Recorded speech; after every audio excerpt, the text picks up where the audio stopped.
추석 잘 보내셨습니까? 더도 말고 덜도 말고 한가위만 같아요라 그랬는데, 우리 주 예수 그리스도 안에 있는 사람들은 늘 잔치한다고 말씀했습니다.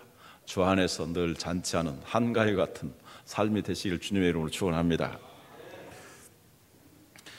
결실의 계절 가을입니다. 잘 익은 곡식과 열매들은 보기에도 탐스럽고 또 달콤하고 향기롭고 영양가가 높습니다. 이 열매들이 결실하기까지 초봄의 냉해와 그리고 여름의 더위와 가뭄 그리고 비바람을 견뎠기 때문에 곡식 한 알 한 알이, 또 채소 한 포기가, 그리고 과일 한 알 한 알이 다 소중합니다. 우리 한국은 참 복받은 나라입니다. 세계의 재난과 재앙들이 많이 있었지만 특별히 올해는 큰 재난이 없었고, 때를 따라 비를 내려주시고, 또 가을이 되니까 이 공활한 가을 하늘을, 그리고 밤낮의 기온차를 더해서 곡식들이 잘 여물어가고 과일들이 달콤하도록 하나님이 역사해 주셨습니다.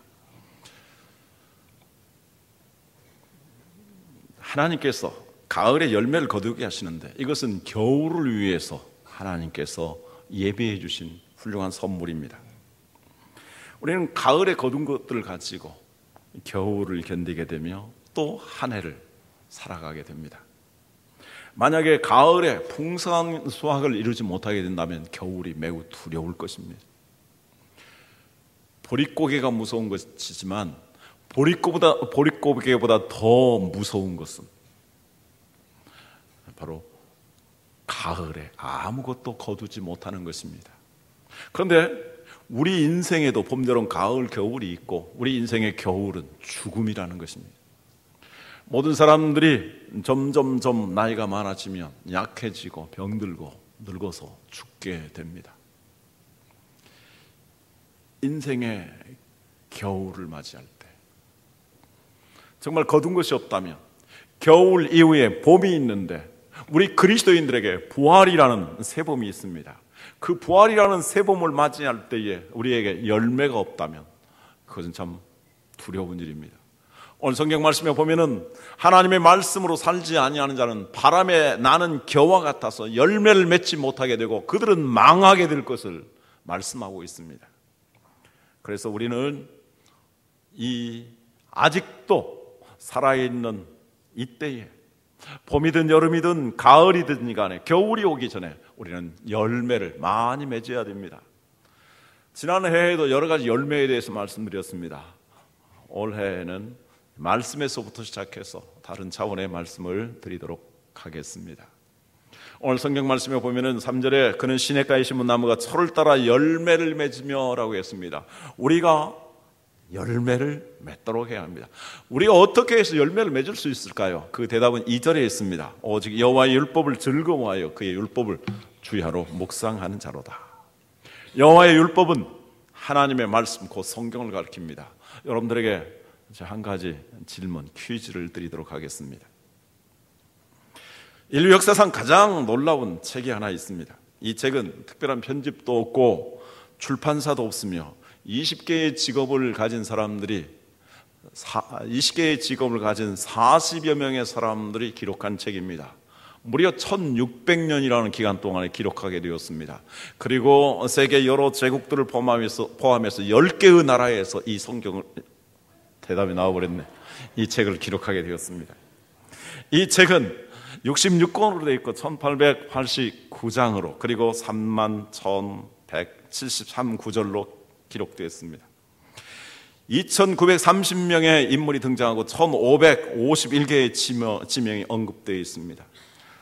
77만 4,746개의 단어와 356만 7,180글자로 구성되어 있습니다. 이 책은 처음부터 바로 하나님을 경외한 진리와 우리 인간의 죄 문제를, 그리고 인간의 죄를 예수 그리스도를 믿음으로 말미암아 해결받고 구원받는다라는 진리를 기록하고 있습니다. 이 책은 세계에서 가장 유명한 베스트셀러이고 많이 읽고 연구하게 되는 스터디셀러입니다. 전 세계 약 6,800개의 언어 중에 2008년도에 보면 2454개의 언어로 번역되었습니다. 이것은 지구상의 약 70억 인구 가운데 97% 되는 사람들의 언어로 성경이 기록되어 있습니다. 전 세계적으로 약 7천만 권 이상 한 해에 발행이 되고, 우리 한국의 경우에 2007년도에는 101개의 나라에 118개 언어로 번역해서 404만 8,107부를 발행했습니다. 그리고 2007년도에 우리나라에 판매된 이 책의 부수가 140만 1,580부가 판매되었습니다. 이 책은 무엇일까요? 실수로 답이 나왔습니다. 이 책이 무엇입니까? 네, 성경입니다.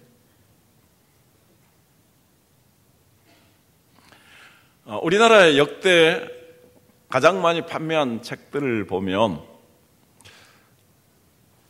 지금까지 제일 많이 판매된 책 약 500만 부 정도 팔렸습니다. 그런데 이 도서에 대한 집계를 보면 해마다 이렇게 기록하고 있습니다.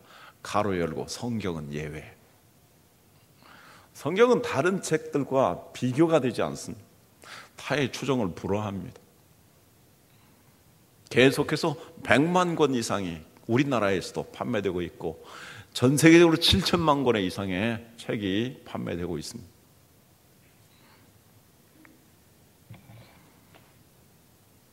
성경은 모든 사람을 구원의 길로 인도하는 만인의 책입니다. 20여 개의 직업을 가진 사람이 40여 명이 기록하였기 때문에 모든 사람들에게 필요한 진리를 가지고 있습니다. 그래서 성경은 만인의 책입니다. 더더군다나 성경은 쉬운 히브리어와 그리고 서민들이 사용하는 히라보로 기록되었습니다. 성경은 다른 경전과 달리 누구나 쉽게 읽을 수 있고, 단순하게 보면 단순하게 깨달을 수 있는 명쾌한 진리를 담고 있습니다. 성경은 사상과 시대를 초월하는 영원한 책입니다. 소크라테스, 플라톤, 아리스토텔레스, 그 외에 여러 철학자들과 사상가들과 종교인들이 있었습니다. 그러나 그것들은 시대가 지나면서 다 죽은 사상이요, 죽은 골동품과 같이 되고 맙니다. 성경은 3,500년 전에 기록되기 시작했고 1,900년 전에 완성되었는데, 시대가 지나도 사상이 변해도 영원히 불변하는 진리의 말씀입니다. 할렐루야. 성경은 나라와 지역을 초월하는 우주적인 책입니다. 이집트, 바빌론, 아시리아, 페르시아, 헬라, 그리고 로마, 세계 역대의 열강들의 제국 10여 개의 나라에서 이 성경이 기록됩니다. 다른 종교의 경전을 보면은 불과 한두 명의 수제자들이, 그리고 불과 몇 년에 걸쳐서, 그리고 불과 한두 나라에서 이 경전을 기록합니다. 그러나 성경은 정말 모든 사람을 향한 만인의 책이고, 그 시대와 사상을 초월하는 영원한 책이고, 그리고 지역과 환경을 뛰어넘는 전 세계적인 우주적인 책입니다. 이 놀라운 성경에 대해서 도전하는 세력들이 있었습니다. 그러나 성경은 이 모든 도전들을 물리치고 견고히 서 있습니다. AD 303년에 로마의 황제 디오클레티아누스가 말을 했습니다. 그런 성경을 증오한다. 모든 성경을 다 박멸하고 불태우겠다. 그런 성경을 모아서 불을 태우고 그 불탄 그곳에 스스로의 승전 기념탑을 만들었습니다. 그는 그 기념탑에 이렇게 기록했습니다. 그리스도인이라는 이름은 진멸되었다. 그러나 죽고 없어진 것은 황제 자신이었고, 불과 10년이 지난 다음 콘스탄틴 대왕이 로마의 국교는 기독교다 이렇게 선언하게 됩니다. 무신론자 볼테르라는 철학자가 있었습니다. 그는 인문주의 사상이 꽃을 피우고 철학이 발달함에 따라서 이렇게 공언했습니다. 1세기가 지난다면 이 지상에서 성경은 다 한 권도 남아있지 않을 것이다. 그러나 그가 죽은 다음 50년 후에 그가 세웠던 출판사에서는 성경을 인쇄하기 시작했습니다. 그리고 200년이 지난 다음에 그의 집은 프랑스의 성서 공회의 사무실이 되었고 거기에서 성경을 편찬하게 되었습니다. 독재자 후르시초프는 이렇게 말했습니다. 앞으로 3년이 못 되어서 성경을 다 진멸하게 될 것이며 공산주의 이데올로기가 이 세상을 지배할 것이다 라고 호언장담했습니다. 그러나 3년이 못 되어서 그는 죽었습니다. 그는 정변으로 인해서 가택 연금된 다음에 거기서 사망하고 말았습니다. 이렇게 성경은 정말 역사를 움직인, 세계를 변화시킨, 그리고 수많은 도전들을 물리치고 견고히 서 있는 진리의 말씀입니다. 베드로 사도는 이렇게 말합니다. 너희가 진리를 순종함으로 너희 영혼을 깨끗하게 하여 거짓이 없이 형제를 사랑하기에 이르렀으니 마음으로 뜨겁게 서로 사랑하라. 너희가 거듭난 것은 썩어질 씨로 된 것이 아니요 썩지 아니할 씨로 된 것이니 살아있고 항상 있는 말씀, 하나님의 말씀으로 되었느니라. 24절 같이 읽습니다. 그러므로 모든 육체는 풀과 같고 그 모든 영광은 풀의 꽃과 같으니 풀은 마르고 꽃은 떨어지되 오직 주의 말씀은 세세토록 있도다 하였으니 너희에게 전한 복음이 곧 이 말씀이니라. 인간의 모든 사상, 인간의 모든 철학, 인간의 모든 종교가 다 풀의 꽃과 같이 변하고 사라지는 것이지만 하나님의 말씀은 영원토록 견고한 진리로 우뚝 서 있습니다. 전 세계적으로 그리고 일반인들까지라도 이 성경의 위대함을 인정합니다. 성경은 타의 추종을 불허하는 책입니다. 그런데 우리 하나님을 믿는 사람들이 이 성경이 먼지에 쌓이고 이 성경을 평생에 한 번도 읽어보지 못한다면 얼마나 안타깝고 얼마나 억울한 일이겠습니까? 여러분들이 성경을 순금 같이 귀하게 여기고 사모합니까? 정말 이 성경을 순금보다도 더 사모하고 소중히 여기는 여러분들이 되시기를 주님의 이름으로 축원합니다. 성경은 위대한 책입니다. 성경은 단순한 교양이나 철학이나 그리고 문학 이러한 책이 아닙니다. 성경은 인간의 영혼을 다룹니다. 성경은 인간의 삶을 다룹니다. 성경은 이 세상의 역사를 다룹니다. 성경은 영원한 세계의 영원한 소망을 말씀하고 있습니다. 성경은 위대하신 하나님의 말씀입니다. 성경은 세 가지의 위대함이 있습니다. 이건 제가 정리한 것입니다. 첫째, 성경은 인간의 영혼을 각성시킵니다. 히브리서 4장 12절 같이 읽습니다. 하나님의 말씀은 살아있고 활력이 있어 좌우에 날선 어떤 검보다도 예리하여 혼과 영과 및 관절과 골수를 찔러 쪼개기까지 하며 또 마음의 생각과 뜻을 판단하나니. 아주 감동적인 여러 가지 책들이 있습니다. 그러나 그 책들은 우리 양심을 일깨우고 우리의 지성을 일깨우는 그런 소중한 참고서가 될 수 있을지언정 우리 영혼의 문제를 다루지는 못합니다. 우리 영혼의 죄의 문제, 영혼의 병의 문제, 그리고 그것을 해결하는 그러한 문제, 우리의 마음의 생각과 뜻을 감찰하고 판단하며 우리의 영과 혼과 관절과 골수를 찔러 쪼개어서 우리 인간의 영혼을 보게 합니다. 그리고 죄 문제에 대해서 심각하게 만듭니다. 그리고 이 죄 문제에서 구원하고자 하는 영적인 각성이 일어나게 하는 책은 오직 성경입니다. 두 번째, 성경은 인간의 영혼을 살려주는 말씀입니다. 오늘 읽었던 베드로전서 1장 24절 말씀, 너희가 거듭난 것은 썩어질 씨로 된 것이 아니요 썩지 아니할 씨로 된 것이니 살아있고 항상 있는 하나님의 말씀으로 되었느니라. 인간의 죽었던 영혼들을 각성시켜서 깨어나게 하고 거듭나게 하는 그 능력은 하나님의 말씀에 있습니다.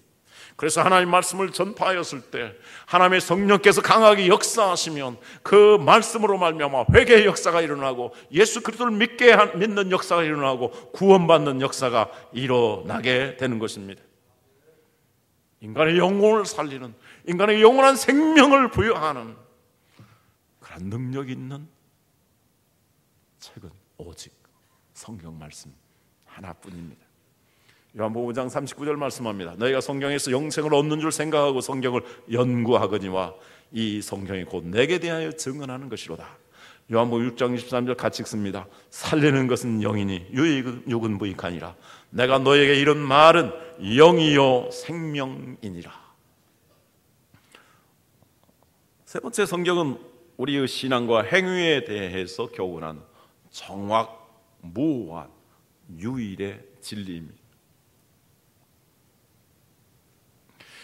디모데후서 3장 14절에서 17절 말씀합니다. 그러나 너는 배우고 확신한 일에 거하라. 너는 내가 누구에게서 배운 것을 알며 또 어려서부터 성경을 알았나니 성경은 너희 너로 하여금 그리스도 예수 안에 있는 믿음으로 말미암아 구원에 이르는 지혜가 있게 하느니라. 16절 17절 같이 읽습니다. 모든 성경은 하나님의 감동으로 된 것으로 교훈과 책망과 바르게 함과 의로 교육하기에 유익하니 이는 하나님의 사람으로 온전하게 하며 모든 선한 일을 행할 능력을 갖추게 하려 함이라. 성경은 예수 그리스도를 믿음으로 말미암아 구원에 이르게 하는 지혜를 말씀하고 있습니다. 그리고 이 성경은 우리를 정말 하나님의 사람으로 성숙하여 온전한 인격을 갖춘 사람으로 만들어 갑니다. 그리고 이 성경은 하나님의 선한 일을 행할 수 있는 비전과 힘과 소망과 능력을 부여해 주는 하나님의 말씀입니다. 이 하나님의 말씀은 바로 3,500년 전에 기록되기 시작했고 1900년에 완성이 되었습니다만 이 성경은 수정 가감할 필요가 없는 정확하고 오류가 없는 영원 불변한 진리의 말씀입니다. 생각해 보십시오.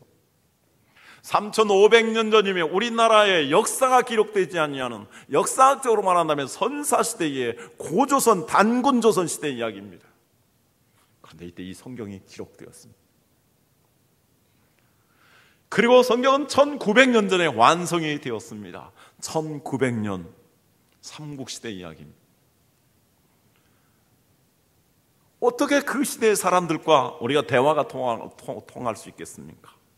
그러나 이 하나님의 말씀 정말 수정 가감할 필요가 없는, 가감할 수 없는 절대 불변의 완전한 진리의 말씀입니다. 왜 그러면 성경이 이렇게 유일하고도 정확하고 오류가 없는 말씀이 되었을까요?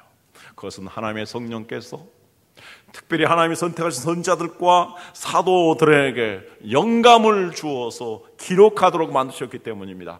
따라서 사람의 손으로 기록하였지만 그들을 각성시키고 그들에게 감동을 주신 분은 성령님이시고 성경의 진정한 저자는 영원하신 성령님이시기 때문에 이 성경은 이러한 말씀이 된 것입니다. 자, 베드로후서 1장 20절 21절 같이 읽습니다. 먼저 할 것은 성경의 모든 예언은 사사로이 풀 것이 아니니 예언은 언제든지 사람의 뜻으로 낸 것이 아니요 오직 성령의 감동하심을 받은 사람들이 하나님께 받아 말한 것입니다.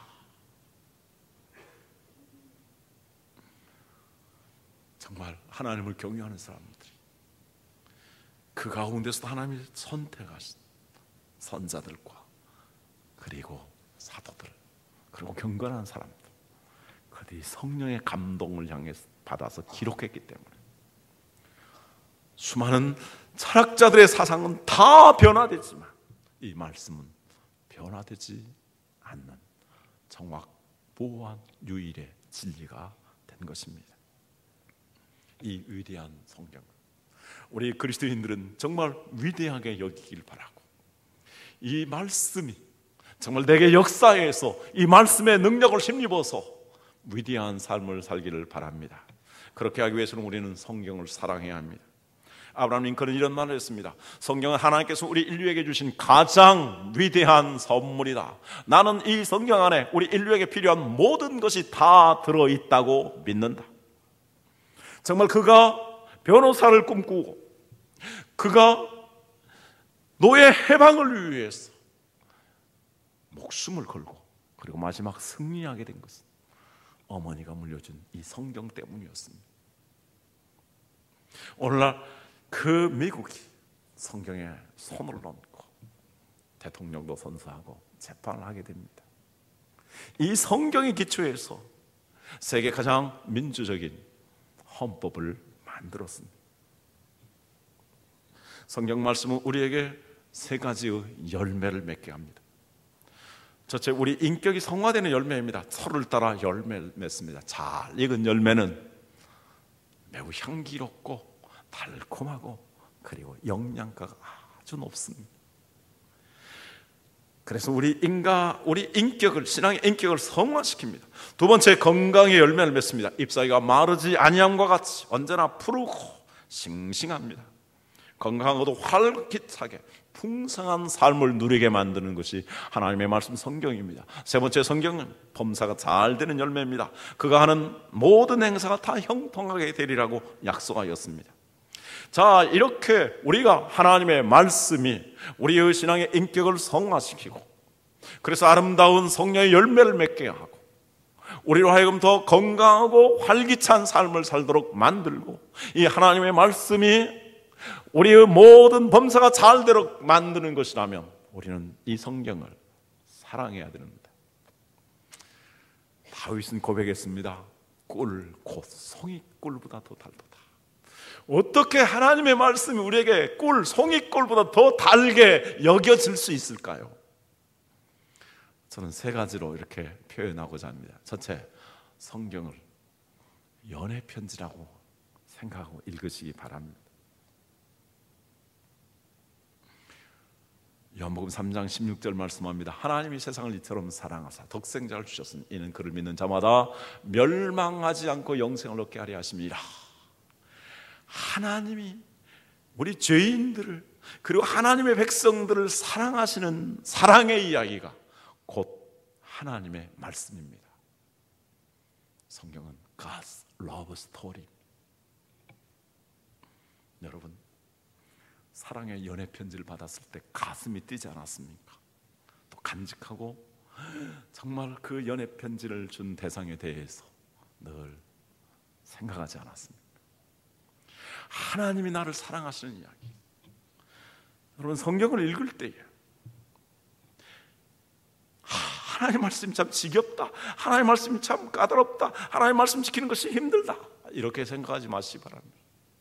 근본적으로 본질적으로 성경은 우리를 사랑하시는 하나님의 사랑의 이야기입니다. 하나님이 나를 어떻게 사랑하시는지 하나님의 마음을 헤아리면서 읽으시길 바랍니다. 그리고 애인을 대하듯이 늘 가까이 하십시오. 그리고 마음에 새기십시오. 그러면 우리가 하나님을 닮아가게 됩니다. 예수님을 닮아가게 됩니다. 보혜사 성령이 우리 안에 충만해 역사합니다. 그래서 우리의 신앙의 인격이 변화됩니다. 성화됩니다. 그래서 아름다운 성령의 열매가 맺혀지게 되는 것입니다. 두 번째, 성경을 우리 몸에 좋은 약이라고 생각하고 드시기 바랍니다. 시편 19편 7절에 10절 말씀합니다. 여호와의 율법은 완전하여 영혼을 소생시키며 여호와의 증거는 확실하여 우둔한 자를 지혜롭게 하며 여호와의 교훈은 정직하여 마음을 기쁘게 하고 여호와의 계명은 순결하여 눈을 밝게 하시도다. 여호와를 경외하는 도는 정결하여 영혼까지 이르고 여호와의 법도 진실하여 다 의로우니. 10절 같이 읽습니다. 금 곧 많은 순금보다 더 사모할 것이며 꿀과 송이꿀보다 더 달도다. 예. 방송에는 안 나간 말씀입니다. 오늘 읽었던 말씀이죠. 우리 영을 소생시키고 우리를 기쁘게 하고 또 우리의 눈을 밝게 하고 우리를 정결하게 하고 우리를 의롭게 만든, 이렇게 건강하게 만드는 책이 곧 성경입니다. 성경은 두 개의 보약으로, 큰 보약으로 나눠졌습니다. 구약과 신약입니다. 성경 우리의 영혼의 양식입니다. 밥이 보약이라는 말이 있습니다. 우리는 하루에 3끼 정도 밥을 먹고 삽니다. 거기에 플러스 알파 간식도 먹고 삽니다. 우리는 하루 3끼의 밥은 잘 먹습니다. 밥을 잘 먹어야 가장 좋은 보약이죠. 그런데 우리는 성경을 하루에 얼마나 읽습니까? 우리가 밥을 3끼 먹는데 적어도 1시간 이상 걸립니다. 우리는 하루에 성경을 읽고 묵상하는 게 5분 됩니까? 여러분, 지난주에 성경을 얼마나 읽으셨습니까? 얼마나 성경을 묵상했습니까?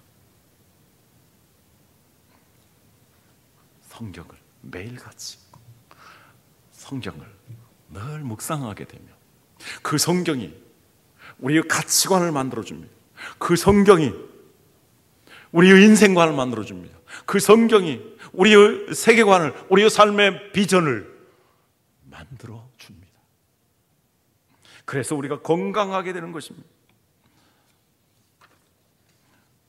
성경은 나의 병든 부분을 치료하는 양약입니다. 성경 우리의 영혼의 병, 마음의 병, 육체의 질병, 생활의 질병을 치료하는 하나님 우리에게 주신 특효약인 줄 믿습니다. 어떤 사람은 성경만 읽으면 잠이 온다고 합니다. 잠이 안 올 때 성경을 읽으십시오. 잠을 잘 자고 싶으면 성경을 읽으십시오. 우리 어머니는 설거지를 다 마친 다음에 꼭 성경을 읽으시는 습관이 있었습니다. 그런데 성경을 펴서 1분도 안 돼가지고 숨소리가 이상해집니다. 그리고 때때로 코를 곱니다. 엄마 지금 자요? 아니야, 나 성경 읽고 있어. 성경이 얼마나 좋은 수면제인지 이루 말할 수 없습니다. 하나님께서 사랑하시는 자에게 잠을 주신다 그랬습니다. 지난 11일 날 프랑스 보르도 대학과 캐나다 몬트리올 대학 종합연구팀이 65세 이상의 치매 환자들을 연구를 해서 조사를 발표했습니다. 8,980명을 대상으로 연구했는데요, 수면제와 진정제에 벤조디아제핀이라는 성분이 들어있는데 이 약을 복용한 노인들은 최대 50%까지 알츠하이머, 뭡니까? 치매 걸린다고 합니다. 그리고 장기적으로 오랫동안 복용할수록 그 비율이 훨씬 높다고 합니다. 분명히 말씀드립니다. 집중하여서 하나님의 말씀 성경을 읽으면 한편으로는 이러한 후유증이 없는 좋은 수면제가 될 것이고요, 성경을 읽는 사람은 치매에 결코 걸리지 아니할 줄을 믿습니다. 정말 이렇게 좋은 약이 어디 있습니까? 그러므로 성경을 펴자마자 잠이 와도 성경을 읽으시기 바랍니다. 성경을 축복상자라고 생각하십시오. 성경은 요술방망이는 아닙니다. 그러나 성경을 읽고 그 말씀을 늘 묵상하면서 순종하는 사람들에게 하나님이 약속하셨습니다. 그의 행하는 모든 행사가 다 형통하리로다. 범사가 잘 된다라는 말씀입니다. 우리 영혼이 잘 될 뿐만이 아니라 우리의 육체가, 우리의 삶이 건강할 뿐만이 아니라 우리의 범사가 잘 되는 하나님의 역사가 이 성경 말씀을 통해서 이루어지게 됩니다. 여러분, 세계 역사를 살펴보십시오. 한 개인뿐만이 아니라 하나님의 말씀을 받아들인 그러한 사람들과 그들의 공동체와 그들의 나라는 잘 되었습니다. 우리나라가 이렇게 나만이 이렇게 잘 된 것은 정말 국회를 열면서도 기도하였고 또 하나님의 말씀을 읽었습니다. 우리의 나라의 법들이 하나님의 말씀에 기초해서 점점 더 가까워서 만들어져 가고 있습니다. 그래서 하나님의 말씀의 통치가 이루어지기 때문에 우리나라가 이렇게 잘 되어가고 있는 것이 아니겠습니까? 물론 더 잘 돼야 됩니다. 더 하나님 말씀대로 충실하게 되어야 합니다.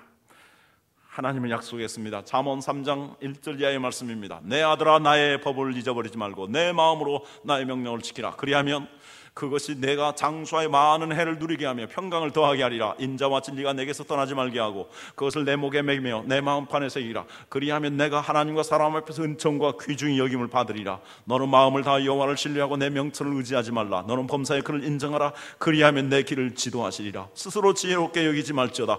여호와를 경외하면 악을 떠날지어다. 이것이 내 몸에 양약이 되어 내 골수를 윤택하게 하리라. 내 재물과 내 소산물의 처음 익은 열매로 여호와를 공경하라. 그리하면 내 창고가 가득히 차고 내 포도즙 틀에 새 포도즙이 넘치리라. 하나님의 말씀을 잊어버리지 말고 마음에 새기면서 그 말씀으로 행하고 그 말씀의 지도를 따라 살게 되면 마음의 평강을 누리리라. 장수하게 되리라.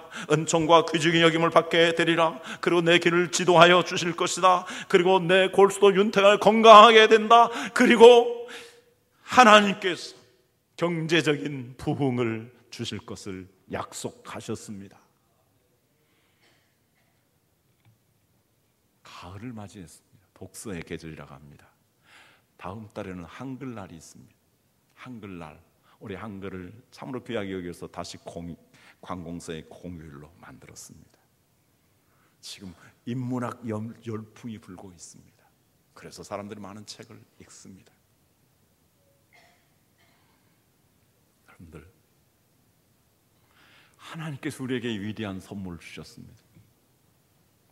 능력의 말씀을 우리에게 주셨습니다. 이 가을에 하나님의 말씀을 다시 한번 우리가 새롭게 생각하기를 바랍니다. 그리고 하루에 단 5분만이라도 성경을 읽고 그 성경을 생활 속에서 묵상하고 그 말씀대로 지켜볼 수 있기를 바랍니다. 더 나가서 성경을 공부하고 성경 말씀에 깊이 빠져보시길 바랍니다. 꿀송이 같이 단 하나님의 은혜가 있을 줄 믿습니다. 그리고 하나님 약속하신 이 축복을 받게 될 줄로 믿습니다. 인문학, 저도 TV에서 강의하는 인문학 강의를 여러 번 봤습니다. 저도 철학을 상당히 공부를 했습니다. 다윗은 시편 119편에서 이렇게 말씀합니다. 주의 계명들이 항상 나와 함께함으로 그것들이 나를 원수보다 지혜롭게 하나이다. 내가 주의 증거들을 늘 읊조림으로 나의 명철함이 나의 모든 스승보다 나으며 주의 법도들을 지킴으로 나의 명철함이 노인보다 나으니라. 이 세상에 권무술수를 쓰면서 잘못되어서 성공한 그 사람들 부끄럽게 만들고 나를 가르쳐 주신 스승보다도 이 세상에 경륜이 있는 노인보다도 이 하나님의 말씀에 은혜를 갖고 이 하나님의 말씀의 가치를 깨닫고 이 하나님의 말씀에 인생을 세워나가는 사람은 더 뛰어난 사람이 된다라고 말씀합니다. 이 세상의 인문학과는 비교할 수 없는 위대한 하나님의 말씀입니다. 그러므로 우리가 이 하나님의 말씀을 이렇게 대할 수 있기를 바랍니다. 요한계시록 1장 3절 말씀 읽고 마칩니다. 같이 읽습니다. 이 예언의 말씀을 읽는 자와 듣는 자와 그 가운데 기록한 것을 지키는 자는 복이 있나니 때가 가까워 옵니다. 여러분, 하나님의 말씀을 하루에 5분이라도 읽고 묵상하길 바랍니다. 그 하나님의 말씀을 이렇게 하나님 교회에 나와서 배우고 또 들으시기를 바라고 들을 때 아멘 할 수 있기를 바랍니다. 그리고 그 말씀을 묵상하면서 그 말씀대로 한 걸음 한 걸음 나가기를 바랍니다. 그리하면 하나님께서 우리로 하여금 은혜와 복을 주시고 승리하게 하실 줄로 믿습니다. 기도하겠습니다.